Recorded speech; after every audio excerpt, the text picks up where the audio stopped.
I think we need a little more energy on this show. And I was looking up what is the main reason, the most common reason that people are low energy, and it's dehydration. And so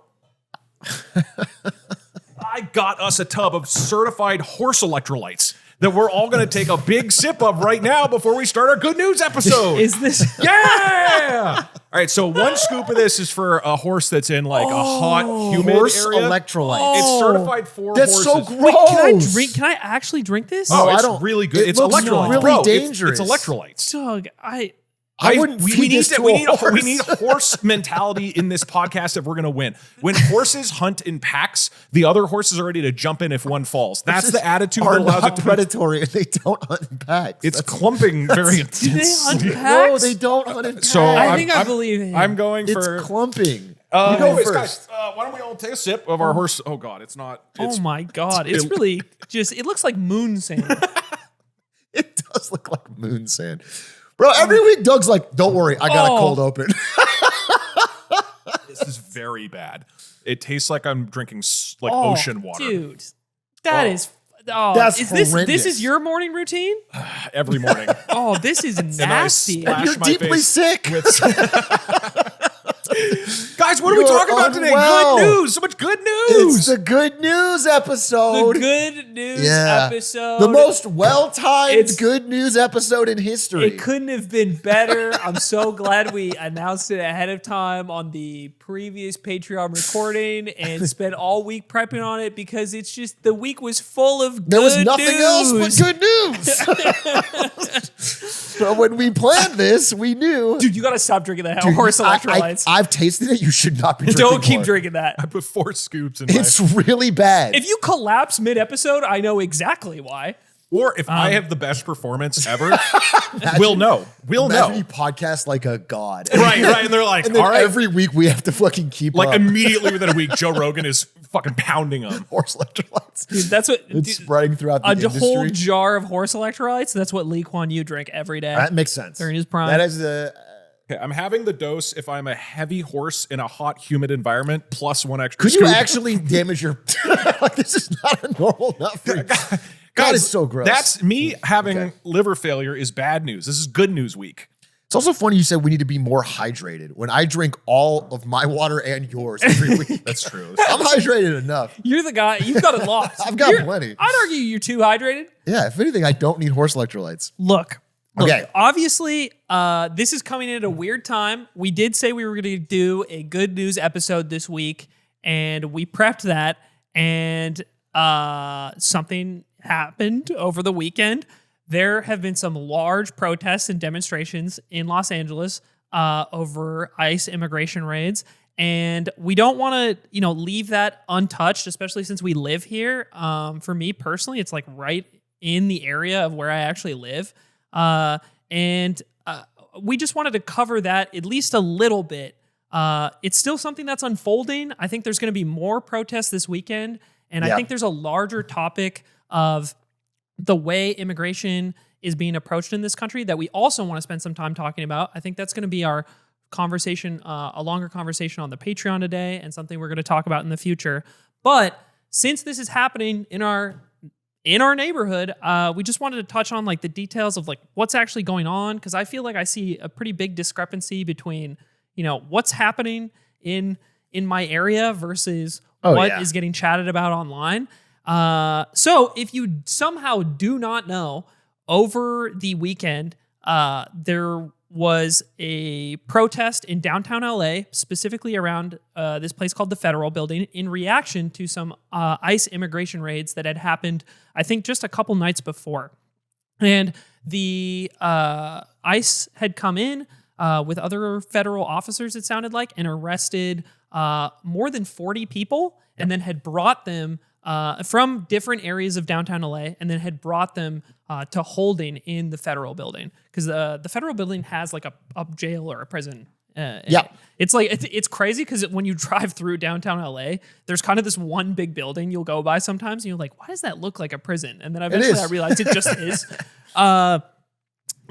So in reaction to that, these protests break out. It's happening in this area that it's near Little Tokyo, which is like our Japan town.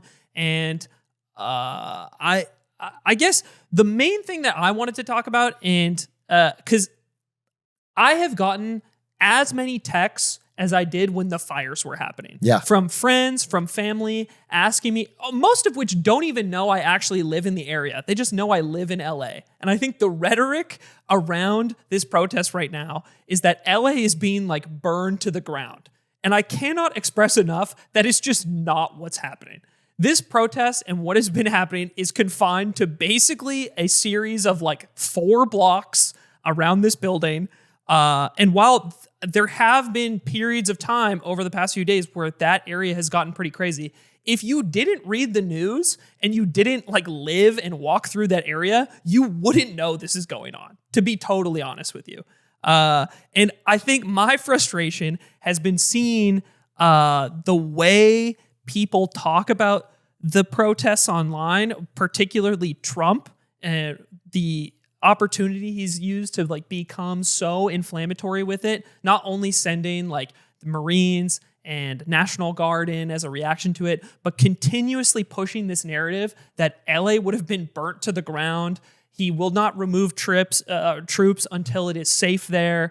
And I drive through that area. It's fine. Dude, there's 2 blocks graffiti. away, people are in a cafe. Like yeah. Exactly. And I feel like the main thing I wanted to compare this to was the fires earlier this year, because the fires, shit actually was hitting the fan. Yeah. It was fucking crazy. There were downed power lines. The sky was red. There were multiple fires in the city that you could see from all over. Like, I remember we all had friends who evacuated Yeah. or lost property. I lost power. A lot of people were affected. Soot over everything, like all through the middle of the city. Yes. Like, Literally entire neighborhoods burnt down. A coworker, a like good friend of mine, and his wife lost their home. And if you stood on the north side of LA through those fires, you could actually, if you turned to your left, you could see the Palisades fire. If you turned, like if you were just standing up, you could see the fire that was in Griffith or near the Hollywood sign. And then if you looked to your right, you saw the giant Eaton fire near Pasadena. It was surreal how crazy it was. And I feel like the news cycle in response to this protest is just blowing it way, way out of proportion. And that's not to belittle. I want to be really specific in that I don't want to belittle the reasons people are there, because I think that fight is like very, very just. And we'll talk about the reasons why people are there more. But for the actual, I think people have this perspective that our city is crumbling, and it's just nowhere near that. yeah, amen, man. I think the amount of misinformation I've seen on this thing online is insane. So I went to the protest. I was there in person, and I remember I was under the Shohei Ohtani mural in Little Tokyo, which is where they had one of the lines set up, and people were talking about how Shohei Ohtani had said they should lock the protesters up. Because I looked it up, and there's a viral tweet with 100,000 likes where he says that. It's from Talking Base Bell, not a real place. It's completely made up. And then Ted Cruz is tweeting videos from 2020 saying, wow, LA doesn't look very safe. It's not, I mean, there's just, and it's all going mega viral, and the retractions or the follow-ups are getting like 1/100th of the. So yeah, I mean, I went there, I walked around, right on the line in downtown, or the corner of like 2nd and San Pedro in Little Tokyo. There's like, I don't know, there's graffiti and there's people yelling at the line or honking. Yeah. But it's like it is like 4 blocks, and then it's nothing else. So I just want to say it is exaggerated. And then I want to zoom out a bit, and then we can, we don't have to spend And then forever we on it. get to the good news. There's a lot of good news. And it's just, my take here is like, if you flash back 1 week ago, what was the news cycle? It was Republican infighting over the big, beautiful bill. It was Elon Musk calling Donald Trump a pedophile. It was bad economic data coming out about like, people aren't hiring. Housing sales are way down. Like, what's going on? And that news cycle was all over the cable news, which we know Trump is watching every night in the White House. And so to reset the news cycle conveniently, now there's an easy target, which is the most hated state, California, the most hated city in California, LA, unpopular mayor Karen Bass. And he's picking a fight with that and making the whole news cycle about this off of like, 4 images. And people shouldn't burn Waymos. I 100% agree. Yeah. But like, that is the one image. And again, all those Waymos were on one street in one spot. At one time on one day. I think I don't think it's cool to burn Waymos. I don't think it's doing anything to do that, at least personally. But it's frustrating seeing that zoned in on like the rioters and protesters are causing incredible amounts of violence when that to me is the kind of the only thing that's happened. Yeah. There are a couple other like minor infractions, but when you're talking about a protest that goes on for days over the course of the weekend, people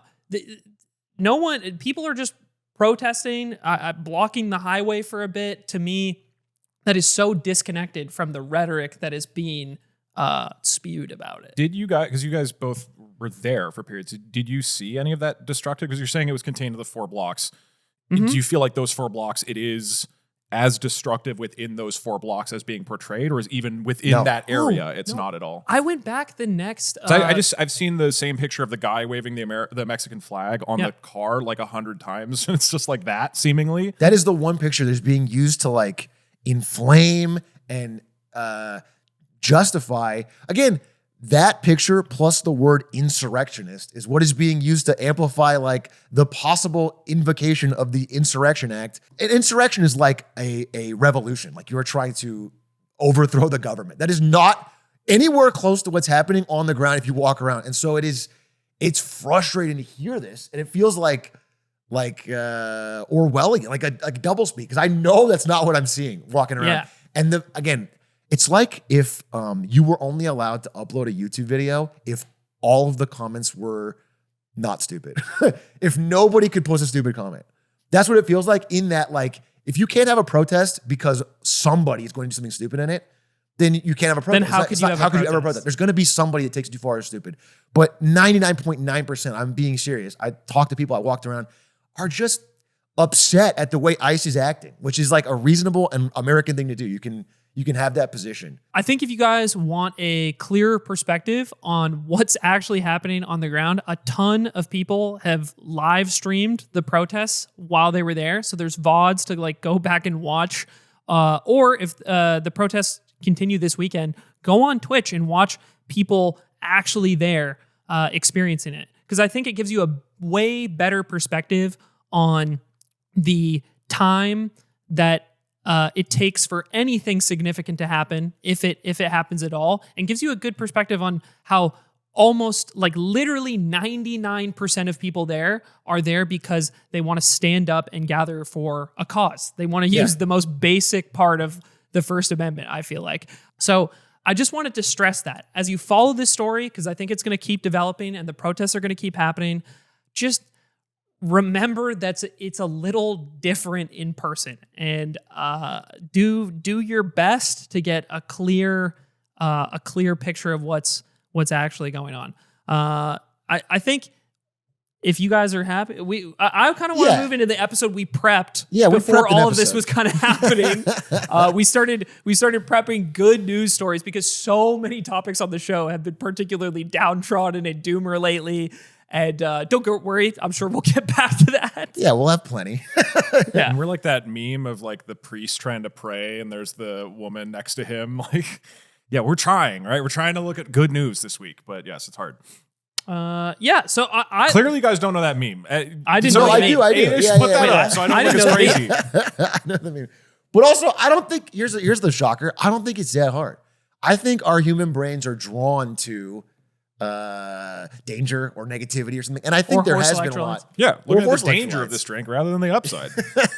But honestly, when prepping for this week, there's a lot of good stuff going on. It's just balanced out. It's just hard to make so I think, I don't know who wants to start, but I think we all brought like some cool stuff. I mean, me and Doug both locked into one topic, so. Let's do, this is just nice and fucking simple and great. If you pull this up, Perry, in 2024, 92% of new power capacity across the world was renewables, which is incredible. So as much as the climate feels like, I think, an intractable, gigantic thing, we really are, as a world, moving towards renewables. So this chart from emberenergy.org shows where the new energy that is being created, the clean energy, is coming from. So solar and wind, right now, they're a kind of smaller percentage, but solar and wind are growing rapidly, basically. And that's I think one of the broader stories that I would really like to dive into at some point is how much potential is in solar specifically, for a myriad of reasons. One of the main ones being like you can make it in a factory and then you just ship it out somewhere and put it all over the world, whereas it's a little more difficult with, let's say, a nuclear power plant or wind turbines or whatnot, where you have to build it in the field. China is installing more renewable power than all other countries combined in 2024. So even China, who is like one of the dirtiest countries in terms of carbon emissions, is like really aggressively developing renewable energy and is basically the ones making all the solar panels. That's my understanding of China is they're building nuclear, they're building wind, they're building solar, they're building coal. Clean coal. They're doing everything. They're literally just like, we want all of the energy. Yes. I think it's estimated that their peak emissions are going to be hit either this year or next year right now. This idea that they're building so much renewable infrastructure that they're going to be curbing the total amount of carbon emissions they release. Yeah. And so India is on a pretty good track as well. Like they're making especially cool because the more it's used, the more it drives the cost down, which makes it easier for other countries to get in on it. Like it's cool. Yeah, I agree.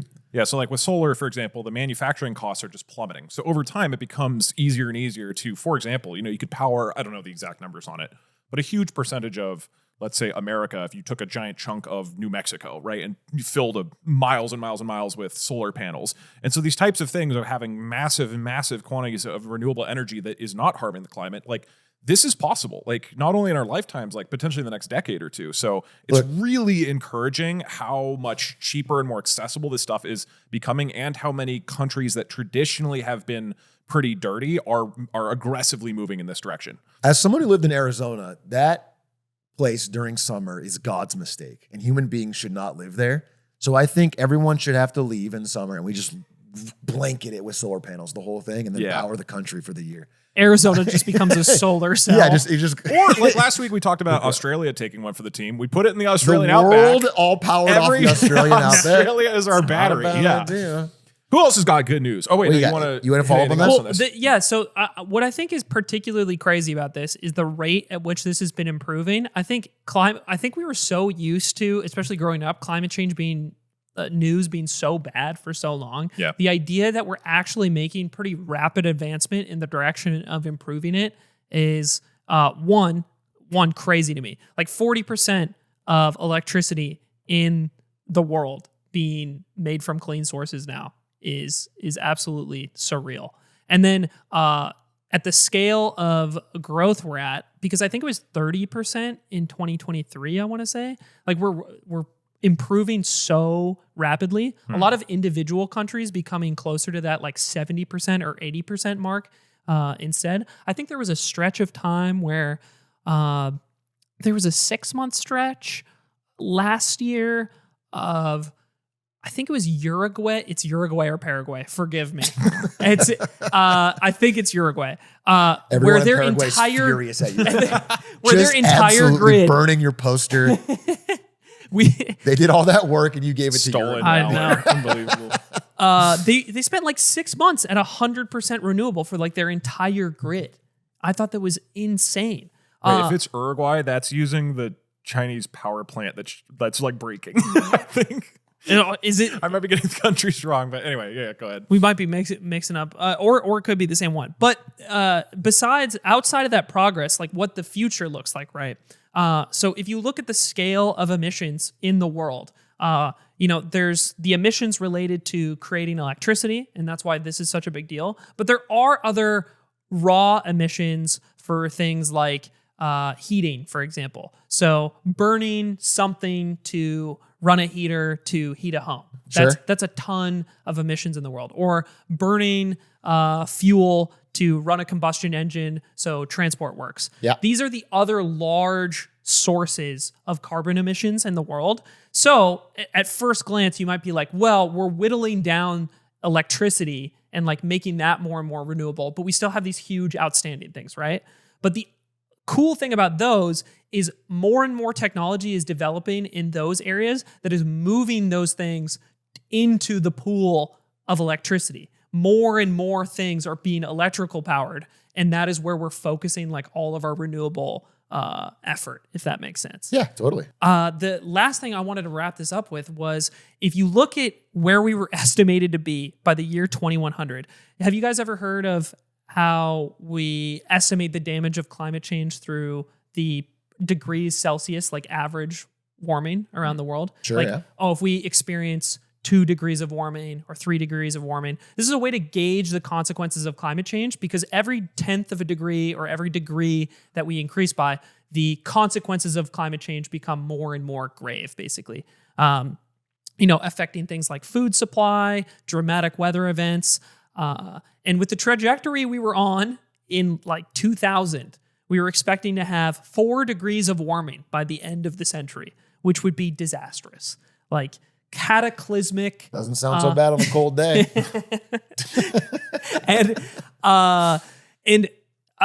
But now we've managed to, with where we're at right now, we've managed to bring that down to an expected like 2.7 to 3.5 degrees of warming, which admittedly still isn't great in terms of its consequence. But that's if we continued from where we're at right now, like the rate or the amount of renewables that we have at the moment. And all these predictions just like draw straight lines, right? Mm-hmm. They find out but then everything in real life happens exponentially. Yeah.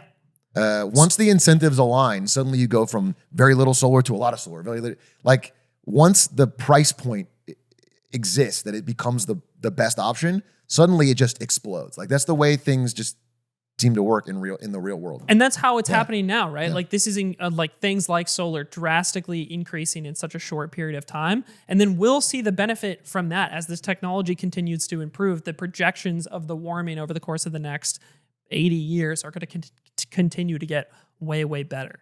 I don't know, that's pretty fucking sick. It's nice to read a story that was so definitively like, yes, we're making human progress. Yeah. This is incredibly good for the future of Earth. This is so inspiring that we are successfully moving in this direction. I love it. Yeah. It's funny because I want to do a good news story that's so much smaller scale and not important. No, tell us about it, dude. What do you think was you really... guys are talking about how incredibly good this is for the future of Earth. After yours, I'm going to talk about how we're saving babies with science. I feel bad. I don't feel like this is no. So what's the most important thing? No, hey, the babies can wait. What do you got to get off your chest? Yeah. Do you guys know how a credit card works? Can you explain? Like what happens when you... Well, it's like, for example, you could use it to pay for the treatment that would save a baby's life, I assume. Is there other things you use it for? So you would get the treatment now and then pay for it later, right? Does that make sense? Buy now, you could buy it now and pay for it later. Yeah. Okay. Yeah. Well, it turns out buy now, pay later is exactly like a credit card. And so in Australia, they finally said, hey, we're going to regulate it like a credit card. Which means buy now, pay later, in Australia, at least for now, but this could spread wider, is being fully regulated like a credit card because that's what it is, which means, there's credit score impacts if you don't pay, which is bad, but also that they have to actually do credit checks before handing it out, so they can't just give people loans that they can't afford to trap them in a predatory cycle. Like, it's progress because what Wall Street likes to do is every few months, they reinvent the concept of debt with a new name and then avoid all the regulations for the last way they called it debt. Such a good idea. And buy now, pay later is finally catching up to that reality. And people are like, wait, this is no different and needs to be regulated the same way. So that's a good thing. I wonder if they're first movers on this because Afterpay is an Australian company, right? So their hold or their impact, I feel like that has to be one of the reasons you're first to act, is like this company exists within your borders and it became popular there first. And it's popular. I think like 40% of Gen Z in Australia are like using BNPL or whatever. It's like, it's a big number. And I think they're realizing that this is just shady debt. It's just like, and a lot of people are either unable to make the payments because they were not given a credit check when they signed up for it, or there's no consequence, so people are just loading up with it and then deleting the app. Not paying, right? Yeah. Which is going to cause systemic financial problems. So Australia is at least like getting ahead of it. I think over here, maybe we'll just let it run until it causes a big problem. But in Australia, at least they're getting ahead of it. And I think this could be a good marker. I think this is a good story. That's what I'm saying. It's not a big deal. It's not changing the world, but it's cool that somebody's proactive about financial problems. Did they make any notes on How does this work if I'm already signed up for the app? Are they going to have to retroactively credit check everybody? Yeah, that's a good question. I don't know the answer to that. I assume yes, because the regulation is not like you get a freebie, you don't get a grandfather. You don't get everybody gets grandfathered in. I assume your account must now be credit checked to see if they can afford to give you the limit that they've been giving you. Which is, it's just, I don't know. Buy Now Pay Later has been a funny topic for me forever because the name is so funny and stupid. And it's just how do they get away with it not being treated as a credit card? It's so baffling to me to just use a funny name. Like, what's to stop them from Australia being like, hey, we have a new thing that's called like Zoop pay in 2 weeks. Like, and then they're like, hey, that's not Buy Now Pay Later. That's our 2-week Zooper system. Like, what is? I don't understand. If it was that simple to make an unregulated debt market, it's so bizarre. Zoop sounds awesome, by the way. Right? I would and have been using it. Zoop. It feels like if those flying cars that they're making for the LA Olympics, if those just didn't have to be subject to any regulations or laws, because it's not a plane. Yeah, it's not a plane. You know what it is? It is the Air Bud scene where they look at the rule book. There's nothing that says a dog can't play basketball. It's implied. It's implied, dude. Like, we don't need to have a specific rule for this name of the thing you're doing. It's all under the umbrella. Yeah. So I guess I'm the asshole kicking Air Bud out, though. Is there a rule that says you can't give credit loans to dogs? Because that's maybe our loophole. Oh my God. If we lend them to the dogs, then the owners can take custody of Gen Z and millennial pet spending is like the most lucrative, and it's on the rise. Well, this is a good news. I guess I'll just stop it there and not say why it's bad news. We could jump in on the industry and give pet loans to dogs. And then we have the Air Bud defense. It literally does not say in the Australian. Barry, can you scan the entire new Australian law and see if they do mention that this applies to dogs or not? It's Air Bud in his later years and he's giving predatory loans to other dogs. Air Bud spinoff, but he's in Wall Street. He's in JP Morgan. JP Morgan chased the ball. Oh, hey, damn, dude. You got the Michael Burry binder in that one scene at the beginning at Big Short. He's just sitting at the table with 4 bankers. Like, no, you can give me the loan. It's fine. Like, it's just pictures of cute dogs. Mailmen, mail trucks. Please flip the pages for me. I don't have thumbs. You guys want to talk about saving babies? Yeah. Okay, so this is a few weeks Equally old. But there is this gene editing technique called CRISPR that came to prominence in 2012. Very cool, revolutionary biology thing where basically we learned from a bacteria how you can basically snip a part of a DNA strand. So this is a big deal because we didn't have a way to like micro edit DNA before this, but we just found this bacteria that's been doing it and then like basically figured out how to copy them. So you pair this protein with an a gRNA, and you pair these together and it goes to a specific spot of a human's DNA, and then it snips the DNA and then you can recover it in some way. So that has been conceptually really amazing over the past like decade or so, but hasn't really been used on people yet. It's still mostly in trial stages of like, in theory, we can change people's genetics to do various things, but we don't. This is very difficult in practice. So then a few weeks ago, there was a baby who was born with CPS1, which is this basically extremely serious genetic disorder. Okay. Untreated, you've got like a week and you die. Jesus. And treated like aggressively, like the baby's living in the hospital for months or years, they're maybe gonna survive with severe neurological damage. So this is like an incredibly severe disease that is caused by a genetic mutation, like one gene that is basically wrong. It's like hundreds of people get this a year. It's not massive, but this baby was born with it, I think about 9 months ago. And immediately upon being born, they recognized that it's this horrible genetic disease. And this team set out to try to solve it using CRISPR. And so instead of the normal like decade to develop something custom, they did this over 6 months. And these doctors said like such speed to producing clinic grade CRISPR for a genetic disease has no precedent in our field, not even close. These steps traditionally take the better part of a decade, if not longer. But they managed to essentially map the exact genome of this baby to map exactly what their DNA sequence looks like, find using computer modeling the exact spot that was mutated in the genetic sequence, design a molecule through gRNA that can find that specific spot and then cut it and cause the body to basically replace it with healthy stuff. And it worked. So they saved this baby's life a few weeks ago in May. This is the first time ever that CRISPR has been personalized and used on an actual baby. So they were able to like modify this thing, a genetic treatment for a specific person. And they're saying now that it's done, future treatments could be a lot cheaper by an order of magnitude at least, is what one of the doctors said.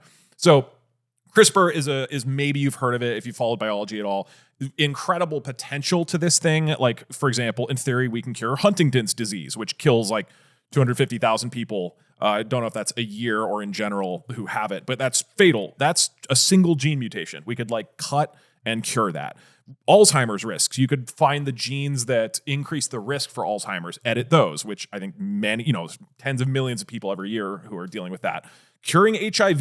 HIV is crazy because it gets into your DNA, like it embeds itself into your DNA, and we could, in theory, have CRISPR that goes in and like snips it. And then even the changing people's genes before they're born is where it gets kind of crazy sci-fi. And there's a famous example of this in 2018 where this scientist in China just went solo and just edited embryos. I don't know if you guys heard about this. That's scary to me. No, this is still good news. So he talked to patients. He like found some people, like couples who like one parent had HIV and the other didn't. So the baby's at risk for HIV.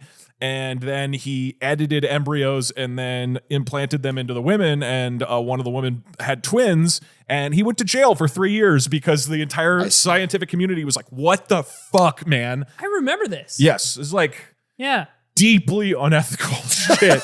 So, but the wild thing is it could work, And so while there's many ethical questions right now, and CRISPR isn't perfectly precise, there's various things. One of the things to remember is that you have a copy of your DNA in every cell. So it's not like you go and change one cell. You sort of have to get the changes to propagate through the whole body. So there's challenges with that and making sure it hits the right thing. But in theory, in our lifetime, probably accelerated by what just happened with this kid, we could have designer babies. That's not what I... Oh, the good news. This is good news. You said good news. And these are all... You Trojan horse me. No. It's time for another wacky segment, okay? It's time for Would You Mod Your Baby? No. Okay. No. Come on. You wouldn't slide your doctor a 50 to give him green eyes? Like, why would I want green eyes? This is possible, okay? This is hypothetical. This is theorized to be possible. You mod your baby, you snip a few genes, and they only need 5 hours of sleep every night. Pirate Software, another content creator, I've talked to him about this. He only genetically needs 4 to 5 hours of sleep. His body functions perfectly fine now. He's talked to doctors about it. That's why he streams like 20 hours a day. That's what I want my kid to do, is stream 20 hours today. He's one of the actual people. Yes. Okay. No. So Pirate Software people will be like, I only need 6 or like 5 hours. Yeah, they're like they're zombies. Clearly fucking they're exhausted. Yeah. But they just do it. But there is a... I just drink 2 Monsters every day and I'm good. It's like, no. You're tweaking. He genuinely operates as well as everybody else, maybe even better. The dude's crazy in terms of like how much he works and how much he does. 4 or 5 hours of sleep. Would you do that? Would you give that to your kid? No, I would be annoyed. I won't get any sleep because my kid's up all the time. That's a exactly good point. I'll modify to give him 18 hours of sleep and then I can... Okay, all right. Wait, follow up because this is, I think, relevant for you. Okay. This is legitimately possible, potentially in our lifetimes, potentially in the next decade or two. You edit the genes so they never go bald.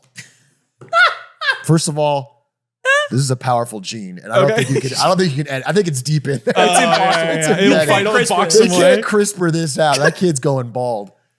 Dude, what makes me think of is like some rich parent is going to make their kid LeBron James. Yeah, absolutely. And he's going to show up to my kid's youth basketball camp and he's going to be 7'4" at 14 years old. Okay, so let me get into that. So here, the next two are, these are real serious things that I think are a little more genuinely, as a parent, consider this. Okay. If you were told that you can enhance their brain power, there are genes related to memory and learning to where your kid could have a stronger capacity for learning things, for mental processing, for memory. Would you, let's say the risks are mostly gone. Obviously, if this is some high risk thing, probably not. But would you give your kid that opportunity? Let's say 20 years from now. So I'll give you my answer. it is similar to me to like taxes, where I don't want it to be each person's individual moral choice to whether or not they pay more or they use the best methods they have to pay less taxes. I just want it to be enforced that if we all collectively decide as a society that this is kind of weird, that we just don't allow it. I don't want to have to be in the hospital and have to check the box of whether or not I decide if my kid is going to be competitive.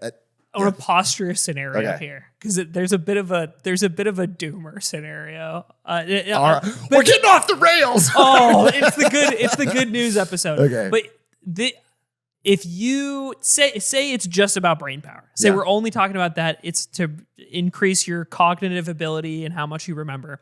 This is the only thing we're talking about for the moment. If you regulate that in your country, and then other countries choose not to regulate people are flying to China to have or I wasn't even thinking about that. I was just thinking about how if there's another massive nation of people where this becomes regular and they just outclass your group of people in every way because they allow this, but your country bans it. Yeah, it's fucked. Right. If you like right now, you're like, I'm struggling in the world and my parents, they could have. It's the good news app, dog. It's like a circumcision, You it's like Trojan horse me with the really nice first story. My parents cursed me with this foreskin and I wish they'd picked differently. Okay, last one. You could, this is possible in our lifetimes, make them taller, more handsome, change skin and eye color, change facial symmetry like a character creator in Skyrim. Would you handcraft your child to be an Adonis or do you let them be an ugly piece of shit like natural? Oh God, it's so funny. Imagine the scenario where everybody's doing this, but you just let your kid be ugly. That's the thing. It'd be kind of base. Fucked up thing. If everyone looks the same and you're like, I'm fucking. No, you obviously can't like a statement. I think this is exactly. Like ripped jeans. It's like ripped jeans. You can't. This is the exact line that people talk about. This is the end game of what people talk about with the risks of this stuff, which is like the genetic. Yeah. The changing cosmetic genetic things. And I hadn't really thought about the cognition thing as much, but you just fundamentally this is just eugenics. Like this strays into too far into eugenics and you can't do this. I think you lose too much of humanity. Like that's the simple way of putting it. I don't know that I realize that me relaying that platitude on Lemonade Stand of the podcast doesn't solve the problem down the line. I don't know how we'll deal with this one. Yeah. I'll reground it in something that is just genuinely positive. I think the immediate use for this type of stuff that we're going to see soon is identifying genetic defects in babies and just simply eliminating a lot of preventable disease and challenges. So that's going to be the first step before you start modifying eye color or anything like that. That stuff's a little more down the road. But in our lifetimes, I think there's a real if I have a child, which I don't know if I will yet, but I was told, hey, we can go in and stop them from having sickle cell anemia. Like that's a big fucking deal. And I absolutely would do that. And this is going to be something soon that we're going to at least have the option for. And there's weird ethical choices, but to prevent horrific disease is exciting to me. I would never want to give up on the opportunity to deal with stuff like that. I think condemning children to a short lifetime of suffering and not pursuing it when you know you could is terrible. The regulation around it will just need to be so strict and standardized. And I think it'll be so important for there to be some sort of globally unified approach on the issue. Yeah. Because it's one of those things where once it gets out of the bag somewhere, it's people are going to want it. In the same vein, the tax example was good. This idea that when you let it come down to individual choice and morals, there are inevitably a subset of people that will make the decision to do it, and that lets all these other people do it behind them because their logic is, I'm just trying to keep up, or I'm just trying to be fair. And then there's such long-term horrific consequences from the technology, but in the short term, I think in the direction, like, why are we starting with something like this, right? It's because this is what people primarily want to use the technology for, and I think that's important. Yeah, there's incredible, just straight up medical potential. And fortunately, that's what's going to come first before we have to debate the big ethical questions. Like my final question, which is, let's say you're in the hospital, you just delivered your baby, and you realize Ludwig's son is next to you in the bassinet, and the lab technician comes over and nudges you and like, hey, you want to edit him a little bit? Do you edit Ludwig's child to make him bald? You don't need to. Bro, he's turning 30. You're going to see it. You're going to see it. That's bro. wishful it's thinking. It's hiding in there. That's wishful thinking. It's not wishful thinking. It's holding strong, bro. No. I can't even joke about it. You don't just increase the slider on your kid's height, decrease Ludwig's kid's height just a little bit, you don't? You're a good friend? I wouldn't consider it, by the way. I wouldn't even This suggest is a it. good. We regulate it really closely, unless it's for pranks on influencers. Yeah, that's fair. Yeah. I think If that's it's just fair. a prank, then I think if it's it's a acceptable. prank, you can do it. That's a and comfortable. if it's an amendment. influencer, we all agree. I mean, it's Yeah. worth making fun of them. It's fine. Yeah, I think it's all right. The I good mean, news, listen. we saved some babies' lives. And I think yeah. we'll save many more babies' lives and alleviate an enormous amount saving a baby life is cool. It's really cool. It's a cool enormous pro- amount of I can't- human I suffering can't think of a negative on that. will be reduced. Although I could villain share it. I got a health related one. I got a medical one. Again, I'm coming in with small scale. All right. I just like nice little wins. Small wins. Okay. A team in Japan has just announced a breakthrough on the development of synthetic blood, which is all blood types at once, can be stored for much longer, and can help alleviate the lack of blood at many, many, many hospitals around the world. We're systemically underdonated the amount of blood we need, especially in certain blood types. And so they made this breakthrough where, again, I don't have the right word for it. Hemoglobin vesicles. They take, right now what they do is they take old expired donated blood that's like over 3 weeks old, and they add like this, I don't know, lipid coating to the blood that allows it to take oxygen like a regular red blood cell, and it makes it apply to all blood types and has no viruses. So it's like just safe and clean and good. Now, announcements like this happen all the time, and sometimes people are like, well, nothing ever happens of it. Like you hear about it and then nothing happens. And the reason I thought this one was interesting is because if I had said this in 2022, it would be like that. But they actually tried it in 22, 100 milliliters of blood in a bunch of patients to test if there was any negative effects. And it's now been 3 years and there was no negative effects. So now they're progressing to the next trial where they're doing a much larger, I think it's like 400, 500 milliliters and seeing it again. But if that holds like it did for the last one, then really we're just there. And they have the ability to create on-demand large amounts of synthetic blood that could save a lot of lives, especially in places that have not a lot of donating infrastructure. Like rich countries have a lot of donating infrastructure, a lot of poor countries don't. So I think that's like generally pretty cool. Like everything I could read about it was pretty cool. But you can villain share. Yeah, I think the major consequence here is that anime and manga will no longer have a reason for their characters to communicate their blood type, and I feel like that'll make that'll just destroy a bit of the culture, and the content there. Isn't Have you ever that noticed that?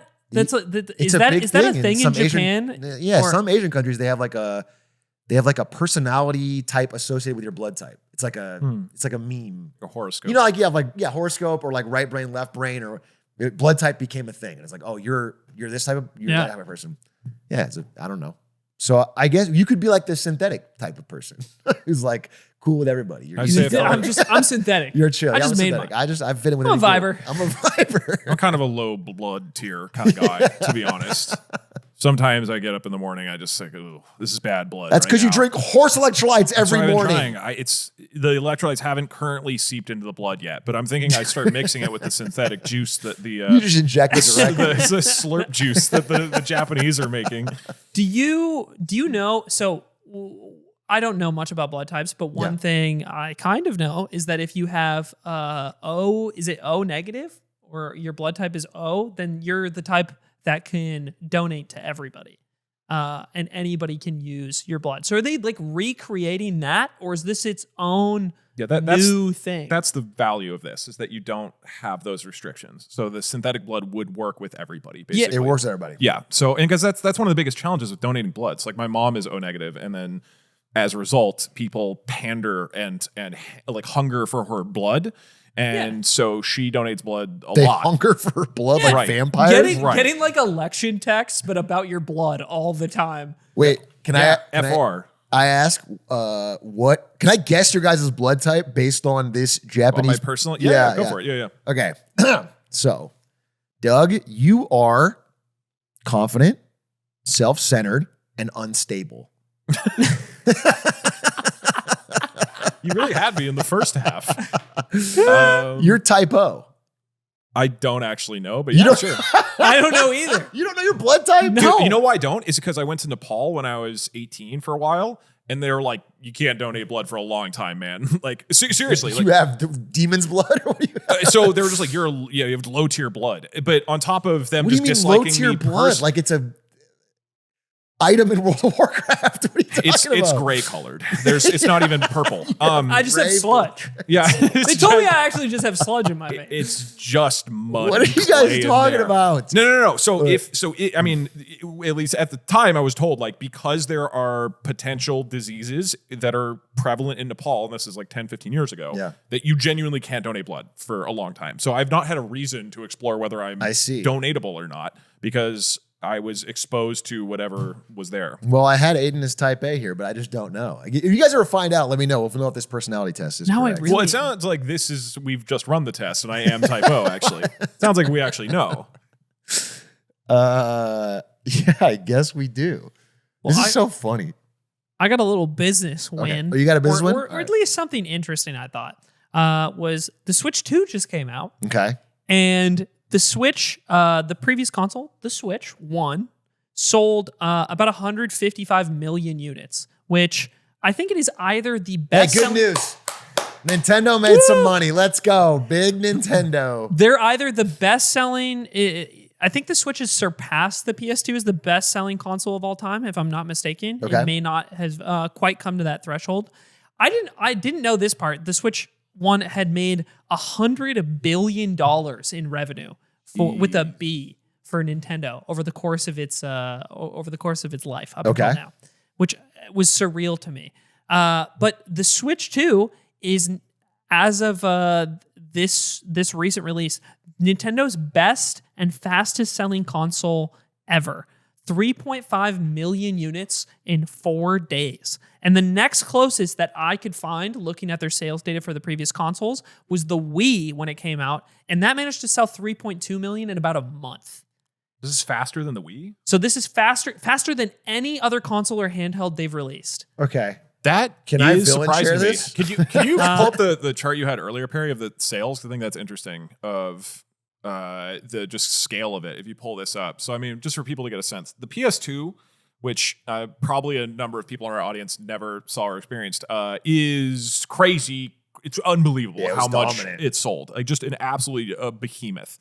And so the fact that the Nintendo Switch even got close is like pretty insane. I mean, you can see the other consoles here. It's like nothing. The Wii was one of the most popular ones ever. It's 100 million. PS2 was 160 million. It's crazy. Being a GameCube kid in the PS2 era, dude, you were isolated. GameCube isn't even on this. It was so Wii U sad. is you have to scroll down for a minute. So sad. Everyone had everyone's talking about the new PS2 game. Halo. Like, or Halo, or Xbox or played PS2, and it was like, yeah, I got Smash Bros. That was it, man. Do you guys get one? Okay, but I want to villain share this for a second. Okay. I was gonna villain share every good news story today, but I realized that would be bad, so I decided not to. That's funny. So I'll just villain share this one. All right. Gamers complained loudly and vociferously about the Switch 2's price increase, which I think largely was due to tariff negativity. But they were saying we will make our stand here. All right, we're not buying this higher price. Obviously, I knew that was gonna be bullshit because gamers never hold their word on that. They always go for FOMO. But it's crazy that a console that is now more expensive and has literally one game can blow everything else that it's already previously done out of the water. It's like Nintendo does not have to try at all, and they can just move units on these things. That's crazy to me. It's like, what is the...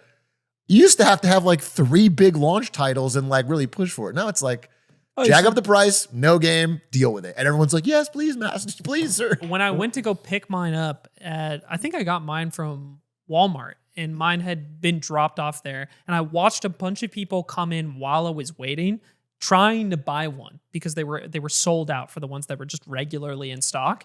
And the mixture of people that are walking in, like the age, and like a lot of older people, to be honest, that I do not think are the people in the YouTube live stream announcement chat complaining and putting like sleeper emoji when the game comes on or like the price gets listed. I think there's just a huge disconnect between the angry gamers online and who is actually buying the product.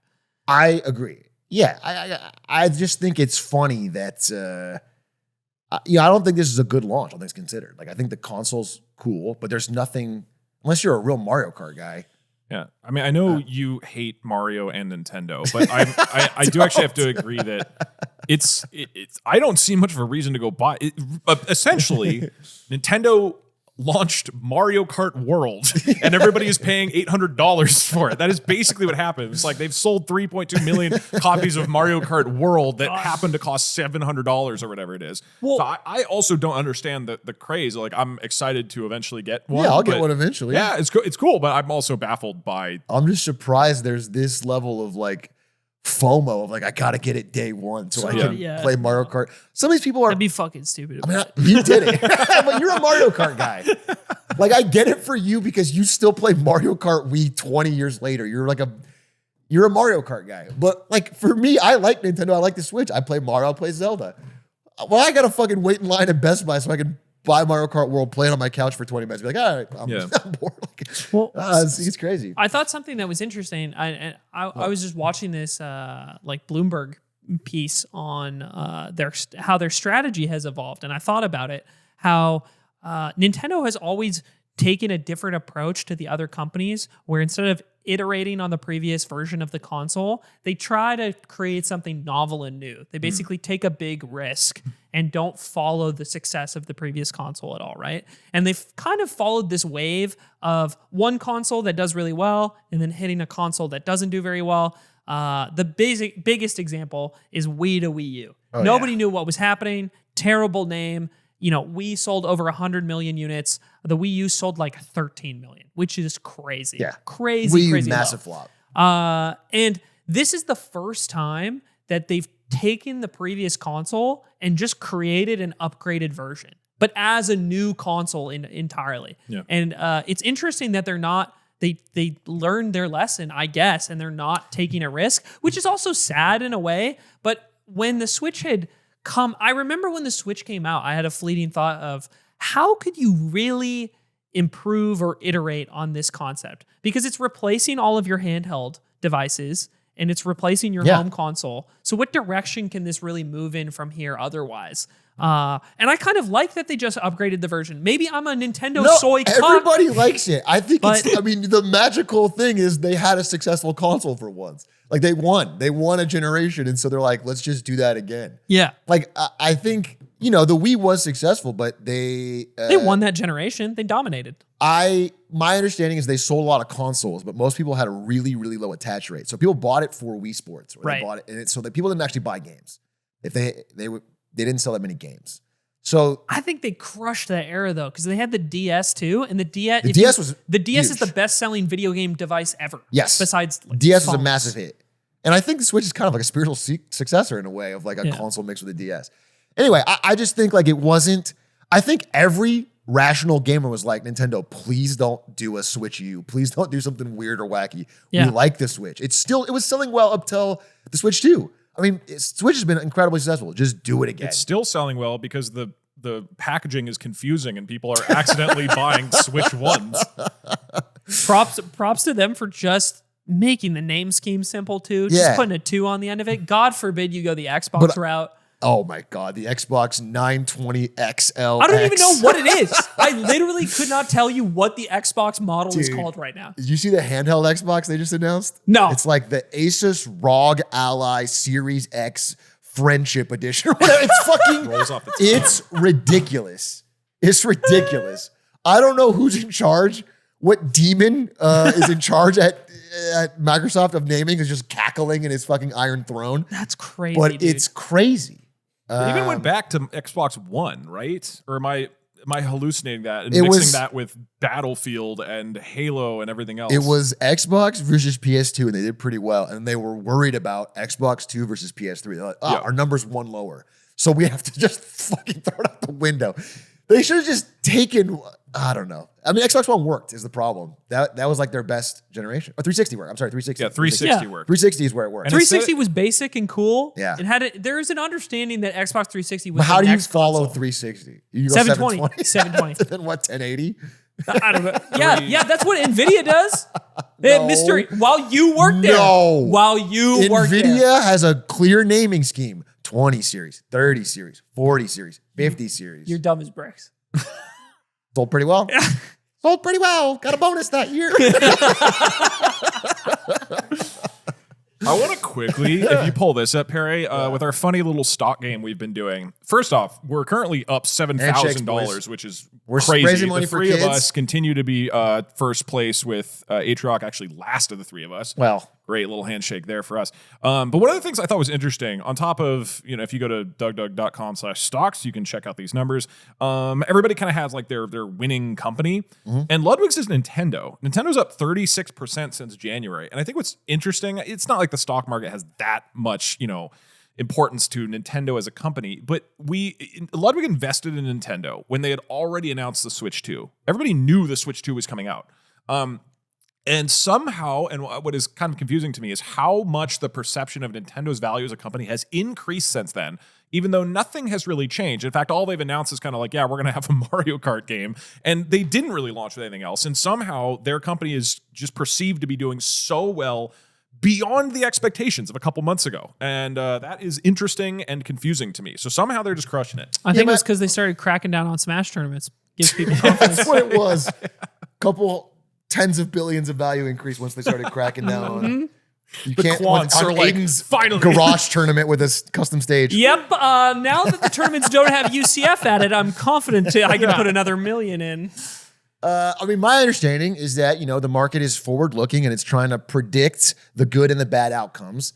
And as it got closer to reality of the launch, they were worried that if they have a high price, people might not buy it. People are buying it. It's selling super well. It's going to do a few million units. Well, it did above expectations. But it was up this much like a month ago before. No, it started yeah. selling. As you get closer, the reality became more and more apparent that how much people the are buzz excited was there. for it. People are excited for it. The launch window was open.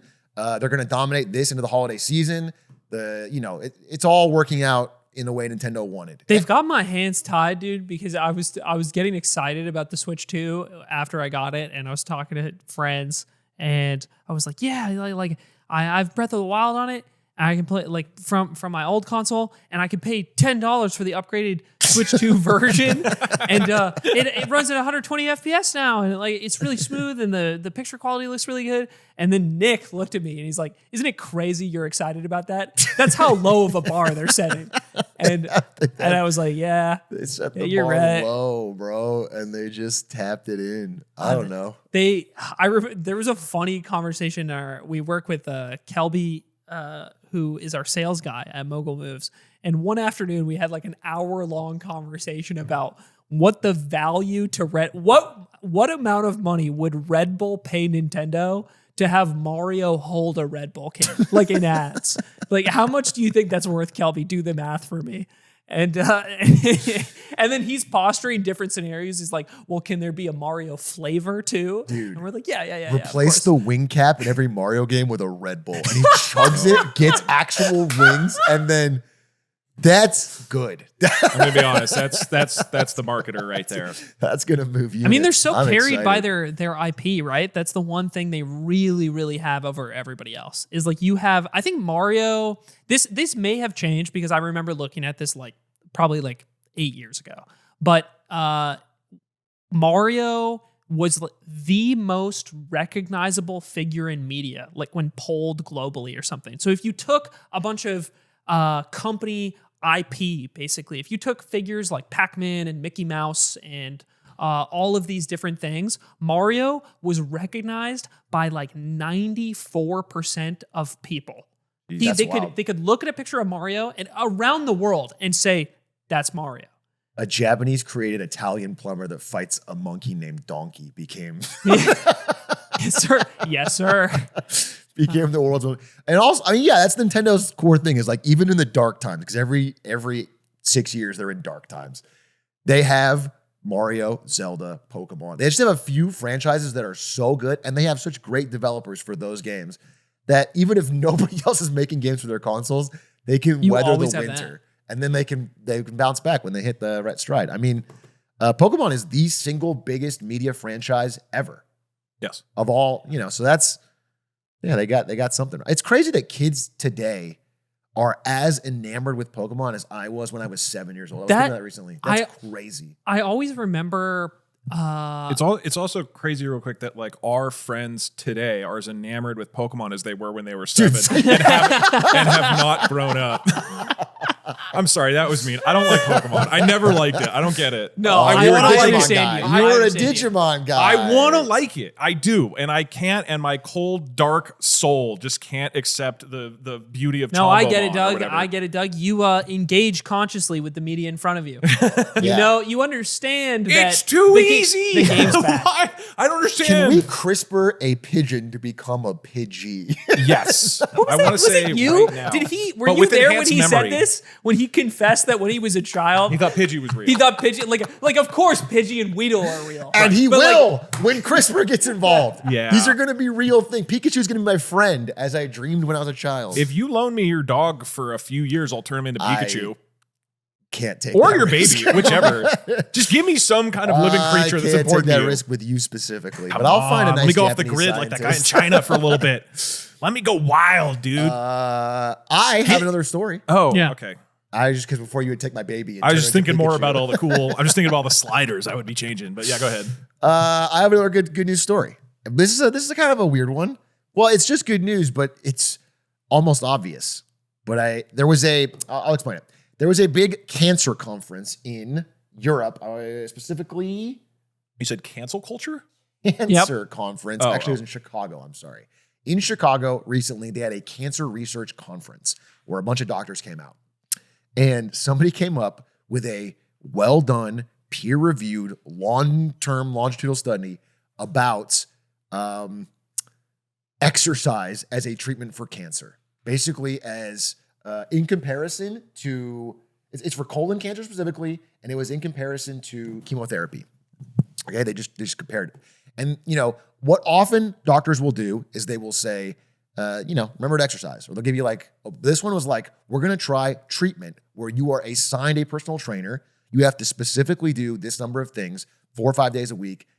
They tried it. It was shockingly, remarkably proven effective. And it got a standing ovation from all these cancer researchers who are showing that consistently taking care of your health, going on walks, doing high intensity exercise or whatever, is one of the body's proven best ways to actively fight disease.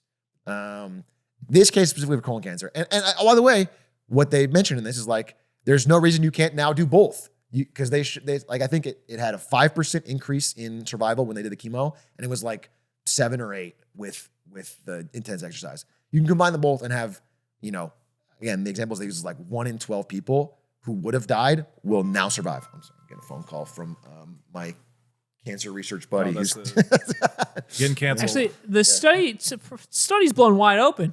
It's just not true. So this is comparing people who are exercising with the assigned parameters. So there was that you 3 said groups. One of them is chemotherapy, just the standard thing. And one of them was they gave them the normal thing they tell them, which is take care of your health, do exercise. And then one of them was they took it seriously. And they had government, and I would say they had hospital funds applied to, you get a personal trainer, and you're going to have a regimen. And what it's basically saying is people that did that, it really was remarkable, the impact, in a way that got all these cancer researchers standing up. Are those people also doing chemo, though? Or No, are they doing just the It was a comparison between exercise? chemo and the exercise. And the exercise people had a higher result. The chemo was effective, but only, it's a small percent. This is the late stage colon cancer. So 5% more survive from the. Anyway, I'm not saying it's the world's most positive news or anything, but it's just interesting. And I think there's a positivity to it that I think a lot of the doctors were saying, which is hey, if we can get this proven to the point where it unlocks funds or unlocks health insurance funds or whatever. This could be a big deal because anyone can do it. There's not danger to it. There's no downside to the exercise. It's a pure upside. And if it has the effect that it does, which is higher than chemo, and you can combo it with chemo, I mean, you could get a lot more people living and they're healthier. And it can help just unlock a larger trend of like, this is important and has great positive knock-on effects. It reminds me of when we talked about the medical episode.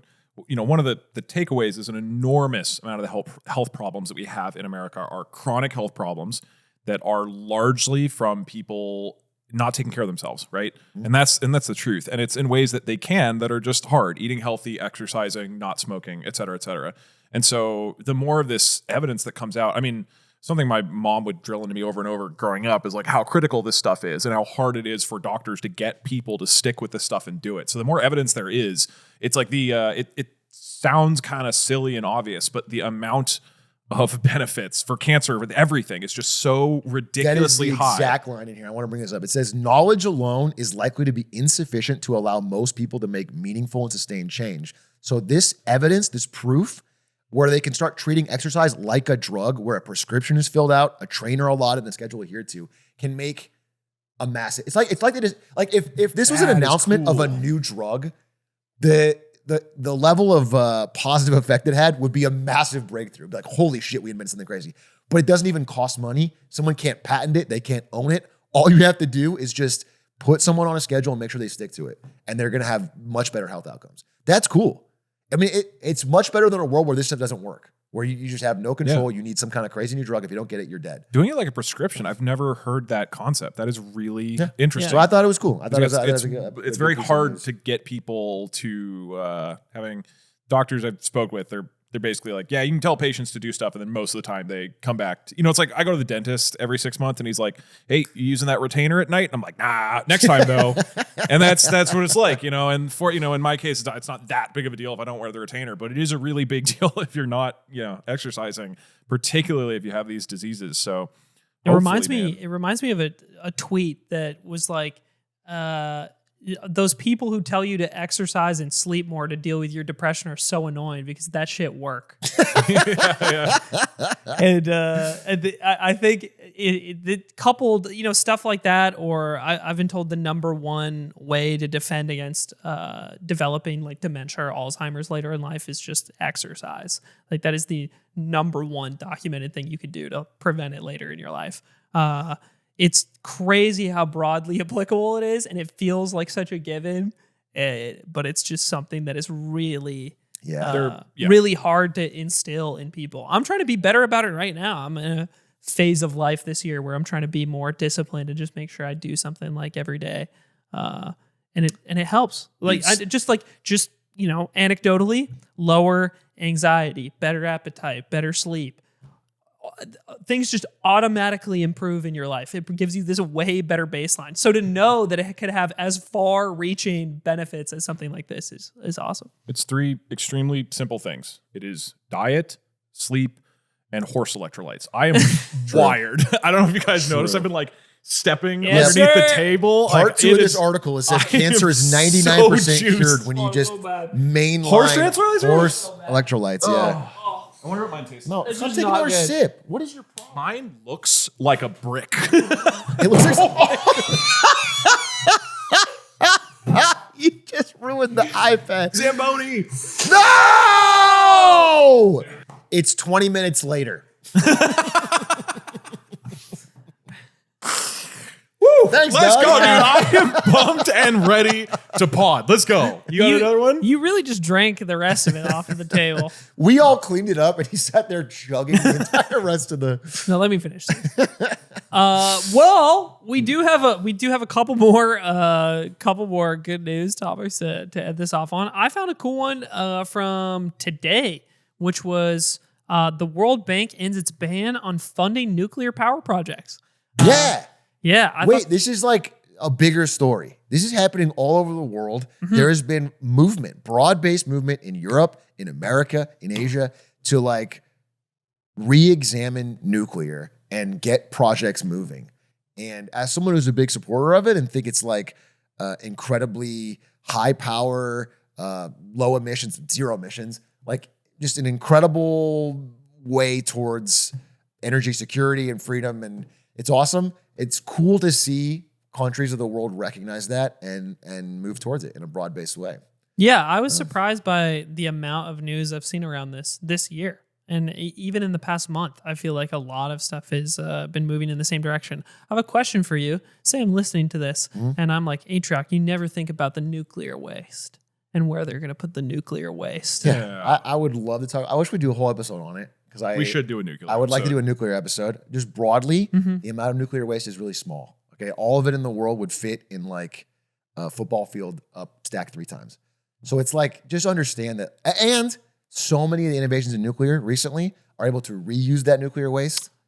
So I did hear about that. I can go way deeper on this and I can do a whole private, but just generally, it's not like I'm not aware of nuclear waste when I'm pro-nuclear. I'm like, that doesn't exist. I am not thinking that everyone's turning into Spider-Man or whatever. There's like, I believe that there is simple, cost-effective solutions for this and that it does not make this incredible energy source not a good idea. That's my opinion. That's where I stand on nuclear. Yeah, and there's 2 cool things that are semi-related to that. One is PBR is a new type of nuclear reactor, which uses, I forget, I believe it's uranium. That's Blue Ribbon? Yeah, it's PBR. That you drink that and you get a nuclear energy to like go out and have fun. Dude. And then we capture that energy. And We go to a club, we give everybody PBRs, and the increased energy in the and club they is put them captured. on a hamster wheel. Yes, by a turbine is captured, and we use that to power the brewery that makes the new Pabst, and it's actually an That's infinite awesome. energy generator. Yeah, Because you get good times and you get good energy. yeah. Do you actually, Perry? Can you look up what PBR actually stands for? But I think it's pebble-based reactor. I want to say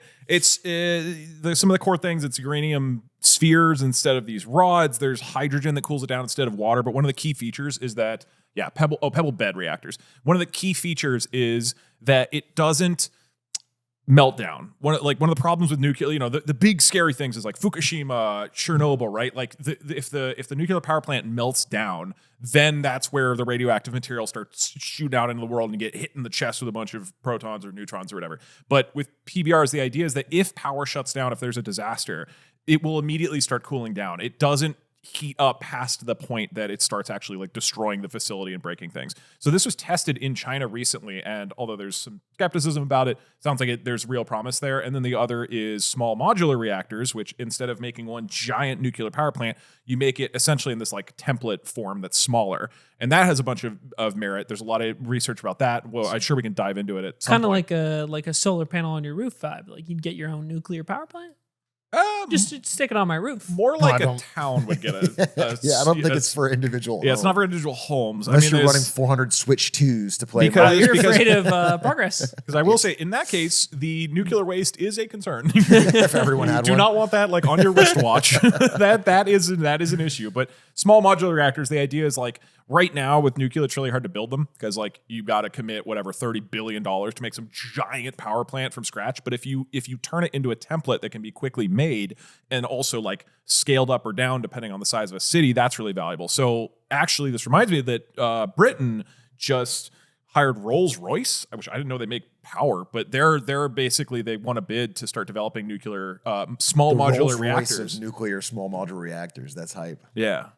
And, a bunch of companies are. I mean, some companies, like I think Meta, is just buying a nuclear power plant full stop outright. Oh, because they want they need it for data power centers. a data center. Yeah. Yeah. So there's a lot of progress and innovation happening in nuclear right now. Rolls-Royce nuclear. How's Gucci?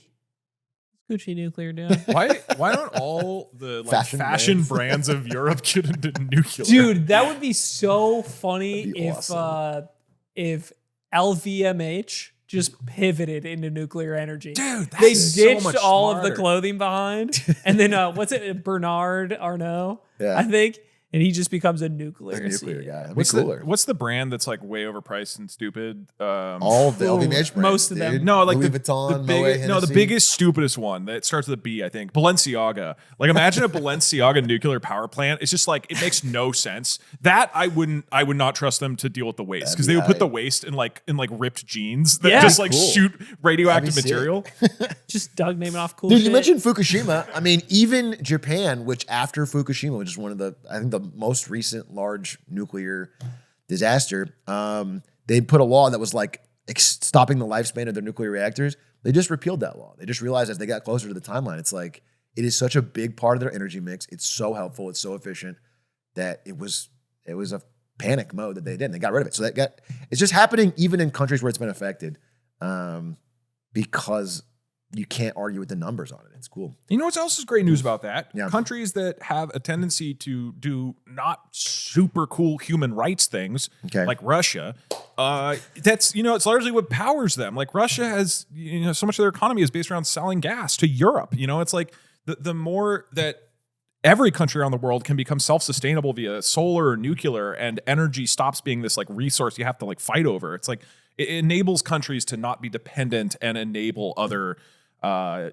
despots, whatever you want to call it. So I think that there's some real, there's so much good stuff coming out of renewables as an increase and nuclear and all this. Yeah, I mean, there's follow-ups to that because no, there's no nuance to what I just said. No, I'll just say because I have a follow-up to follow-up. The follow-up people both say is like, well, a lot of uranium comes from Russia because they have the spots. But it's worth noting, follow-up to that, is that uranium is actually extremely widely available. It's actually very naturally occurring. It's just nobody's bothered to build up all the processing in mines because there's not been huge demand. And as demand increases, there's going to be a lot more creation of that. Yeah. Worth noting. Anyway, is that your last one? Or you had any one more? Or was it? Oh, I got one more. Okay. I got like 10 more minutes. Yeah. Cool one. Senator Hawley. Let's see if this iPad still functions after. Okay. Well, I guess I lost the main one, but Senator Josh Hawley, who is pretty far right, proposed a bill just this week, basically proposing a $15 federal minimum wage hike for America. So right now, minimum wage is $7.25, right? Not $7.50.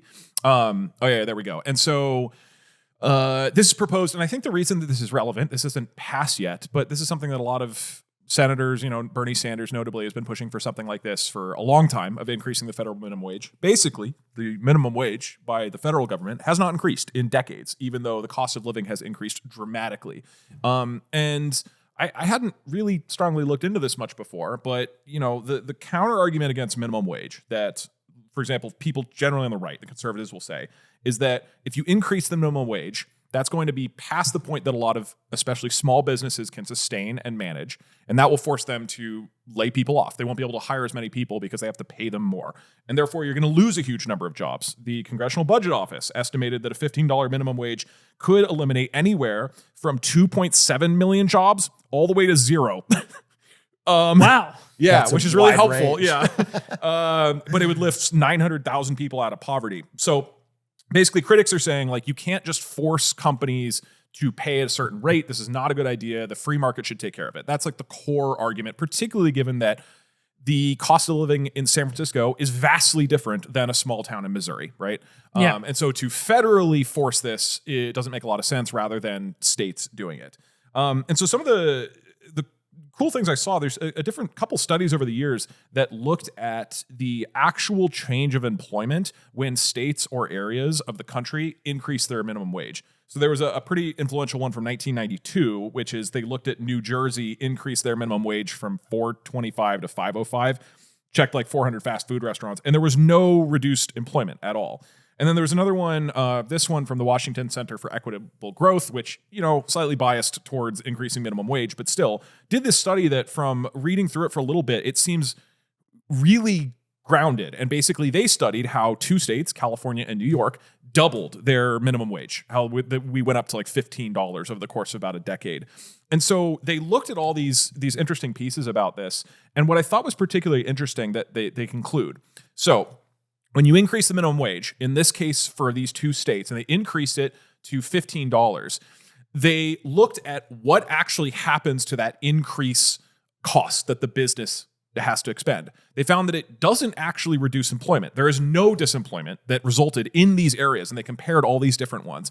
But what ends up happening is those costs get split. About 50% goes to customers. So the businesses raise their prices. So about half those increased costs goes to customers, and the other half goes to just less money, just less revenue. And the conclusion of this was all of these different, in this case, fast food restaurants, none of them fired people. They just ate half of the cost and they passed half the cost on to customers. And what that implies is that it is not a perfect free market, is that these companies clearly can afford to pay their people more and just take a hit on their profit.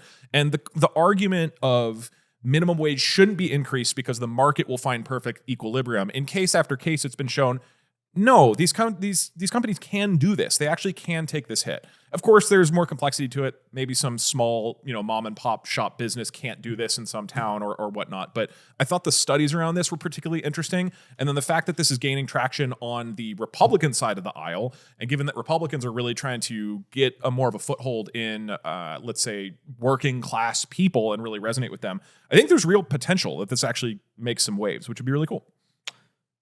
You want to go first? No, you go first. All right. Well, I'll say this guy Josh Hawley has been someone I've had an eye on for a while because he is really polarizing to me. Okay. In that I know nothing about him. No. I'm just saying, like, sometimes he'll say it like the coolest thing I've ever heard, and then sometimes he'll say like we need to have the Bible be the only thing taught in school. He is a true it's that. It's this guy. Yeah, it's that guy. Okay. And it's just funny. He is part of this new wing of Republicans that are like weirdly aligned on a lot of pro-worker stuff, like with Bernie Sanders, or he was pro Lena Khan. He was one of the few Republicans that wasn't like trying to. Yep. So he's interesting, and sometimes he'll say something about workers that I think is really cool. And I agree, raising the minimum wage makes total sense. We have a lot. I mean, I read a book called Goliath that's about just the amount of monopoly capture we have on so many different markets in America. Even things like cheerleading. Like, you wouldn't think about that, but if you have a daughter who's in or son in cheerleading, like, it all goes through like one company. So you have to pay these absurd things for all the equipment, and that company has an exclusive contract with like every school. It's like, we just have so many things that are monopolized.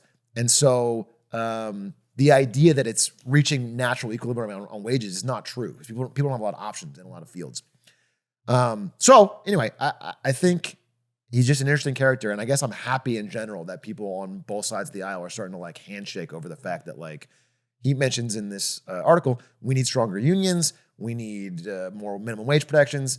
I think he would also agree that like we need to have protections from wage theft. People get their wages stolen all the time, or like it takes a long time to get them, or there's delays. Mm-hmm. All this stuff is beneficial. So even if I am not handshaking on most things he says, like I agree on this. Well, here's Aiden to villain chair, raising the minimum wage. Why we shouldn't do it. Okay. Yeah, I don't actually think we shouldn't raise it, but I do think there's something to be said about the utopian version of what the minimum wage is meant to accomplish. So I think it's Denmark doesn't have one. They just don't have a minimum wage. And the reason this is the case is because of their really high percentage of union participation. So part of the issue with minimum wage on the other side of things is that when you set it at a flat amount, it never scales at a rate that matches the productivity of labor in the economy. So as soon as you set the minimum wage, it immediately starts getting outpaced by whatever forces are pushing what, let's say, the correct market wage should be above that, whether it be just inflation or other things in the economy. So your minimum wage is aging. And that's why the $7.25 is so crazy, right? We've gone 20 years where our dollar is worth significantly less than it used to be, but people can still be getting paid the same amount of money.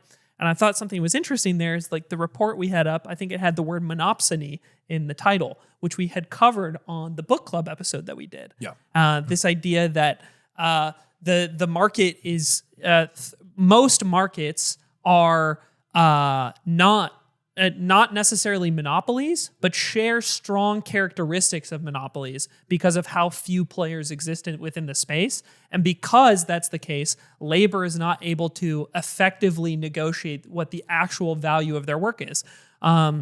Examples being that if you live in a small town in the year 1900 and all that town does is mine coal and that's the only job, well, you don't have a lot of leverage to negotiate your salary. And the way to counteract this or to have a greater impact on value in your work is negotiating as a group or negotiating as a union. So in a place like Denmark, which doesn't, as far as I understand, really have a minimum wage, because like 95% of workers are in the country are in a union. And the unions are constantly negotiating wages up in tandem with the other things that are in effect in the economy. Now, do I think that's a comprehensive, easily sloganable policy to push forward in the United States?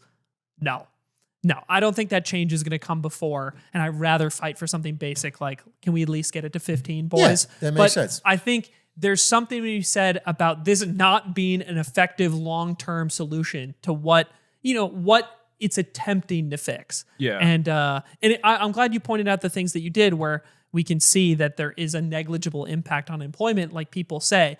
But I'm hoping that the long-term solution in the U.S. one day could be something more. Yeah, because it's a backstop. Like this should not be the driving factor of how people are paid. Is what the federal government is saying. I mean, in most states it's wage. not, right? Because right. there is most states have a higher. We talked about this a bit. Most states have a higher minimum wage to begin with, and then the percentage of workers that are paid at the minimum wage is fairly low. I think it's like below 10% or something. Yeah. And I think for what it's worth. That doesn't mean this won't help a lot of people. I think we're about to see, like, going from 725 to 15 is such a dramatic jump that there's a ton of people in the middle there that are going to be boosted up along the way. I hope this goes through. Yeah, we'll see some data. Probably won't, but at least it's the right direction. And then I think what's valuable here is like in the Congress, right? We're so split and so like 50-50 that you only need a few people from the other side to get things to happen. So I think that's where it's really compelling that you're getting Republican support for this as well. Yeah, I just like seeing movement on some pro-worker stuff and anti-monopoly stuff. Yeah, that was a lot of good news. That was some good news, folks. I folks. that feels nice. Like, the world isn't all terrible. Yeah. We did fit in some bad news in our good news. Yeah, we managed to fit in some bad news. A couple things starting Would to it be really bad. be Lemonade Stand without a little bit of bad news sprinkled in? The spice. It's the spice of life. Whether it be CRISPR eugenics or the number of people that'll get arrested at the protest this weekend, you can be sure that you'll get your dose of bad news every week on them. Thank God we solved it. I'd be a little depressed. Yeah, I'd be worried if we didn't solve it. But if you want to join us for our extra hour we do every week, it comes out on Mondays. You can go to patreon.com/lemonade stand. I think this week we're going to talk a little bit more about the circumstances behind the protests and the immigration as that story continues to develop. We also do a ton of extra shows on the second tier of the Patreon. We've been doing our book club, which was super fun, and our watch along, our extra show where we respond to comments. So if you're interested in any of that, we're also getting very near our subscriber goal of 10,000, where we will plan a trip to China. Meet Xi Jinping, hash this whole thing out, because this trade deal stuff's been going on. 10K subs to hash it out with China. How about that? We'll get the rare earth minerals. We'll bring them back. I'm bringing a lot of suitcases. And I'm smuggling in NVIDIA chips. We're gonna make some money. That we're arrested by the end of it. Let's be real. And I feel obligated to communicate. Don't drink horse electrolytes. Well, that was a bit. He's looking pretty has some energetic. Look at how flush my skin is. Might be a little pale. You're very sickly. Adverse health consequences if you drink. Oh, one more thing. On the Discord, which you can join if you join the Patreon, there was like an insane amount more good news. We we brought our own stories and we didn't get to the Discord. A lot of these were from Discord. So thank you everybody who submitted stories from Discord. Yeah, we've been getting a lot of great feedback every week from that. So thank you. From their region, from their country, are sending in good news, and it is from all over the world, and it was very fascinating to read through. So if you want to join in on that, it's all positive rather than our situation, which is half positive. Check that out on the Discord. Yeah. All right. We'll see you guys next week. Next week, baby. Bye.